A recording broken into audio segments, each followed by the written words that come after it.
Nous vous remercions d'avoir fait le déplacement. Malgré le report, vous avez tenu à venir constater de visu ce qui se passe dans notre établissement. Comme vous l'avez dit, nous avons été surpris comme tout le monde du report, mais nous savons que c'est pour des raisons très valables. Par rapport au lycée El Hadji Ibrahima Diop, je sais que toutes les conditions étaient réunies.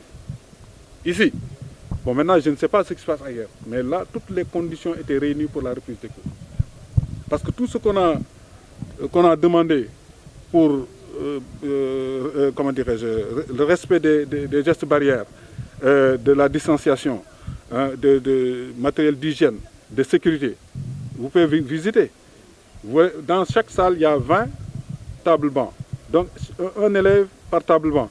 Et on a même pris le soin de numéroter les tables bancs avec de la peinture à huile pour que l'élève ne puisse même pas effacer. Donc on a prévu des places fixes pour chaque élève. Ça c'est fait. Et les tables bancs sont distants de 1,50 m avec un système zigzag. Donc ça a été pris. Vous regardez, partout vous avez des points d'eau. Hein, c'était en perspective de la rentrée. À l'entrée, on a mis un robinet à pédale pour éviter le contact avec la main. Donc autant de mesures qu'on a prises. Et vous voyez le lycée, regardez combien c'est propre. Même la cour a été très bien nettoyée. Donc nous, on était prêts. Et je sais qu'ailleurs les gens aussi, en tout cas la majorité était dans ces dispositions. Mon ami et camarade Dambot, ancien camarade, parce que moi aussi j'étais syndicaliste, nous étions dans le même syndicat, nous étions dans le SAEMS. Ensuite avec la scission du KISEMS, ils sont allés de l'autre côté. Et ensuite, même à ce niveau, il y a eu cassure, il y a eu encore 2 KISEMS. Donc je pense que cela dit tout. Il est dans son rôle, c'est un syndicaliste, il est dans son rôle. Mais aller jusqu'à demander la démission du ministre, moi je pense que ce n'est pas fondé. Dans la mesure où le ministre a été toujours sur la sellette. On l'a vu tout le temps communiquer, on l'a vu faire des voyages, visiter les établissements, hein, aller constater de visu l'état des choses. Donc moi je pense que le ministre vraiment a du mérite.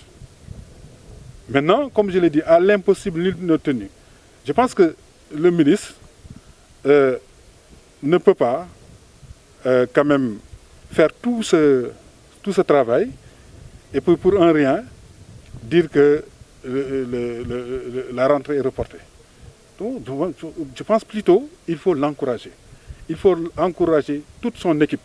Il faut encourager les proviseurs, les censeurs, les principaux, les directeurs d'école, les élèves, les parents d'élèves, parce que c'est tout ce monde éducatif qui s'est mobilisé pour que les cours reprennent.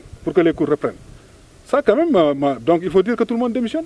S'il dit au ministre de démissionner, il n'a qu'à demander à tous ces acteurs de l'éducation-là de démissionner. Je pense que tout le monde est méritant dans ce processus. Parce que nous tous, ce que nous voulons, c'est que l'école reprenne. Maintenant, si au dernier moment, il y a des facteurs qui font que ce n'est pas possible, mais on s'arrête. Bon, je pense que c'est être courageux. C'est plutôt être courageux. Le ministre est courageux parce qu'au dernier moment, quand il a senti que ça ne peut pas aller, et remercier aussi le président de la République, parce que la décision est venue du président de la République, qu'il a entériné en tant que ministre de l'Éducation nationale.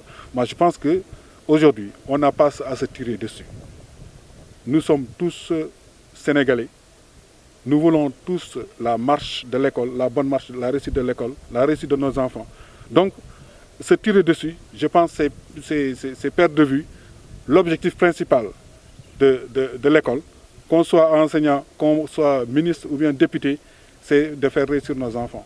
Je pense qu'aujourd'hui, il ne faut pas se délecter de ce report. Moi, je pense qu'il y a des gens qui se délectent, qui rient en catimini ou bien sous cap pour dire que c'est bien fait.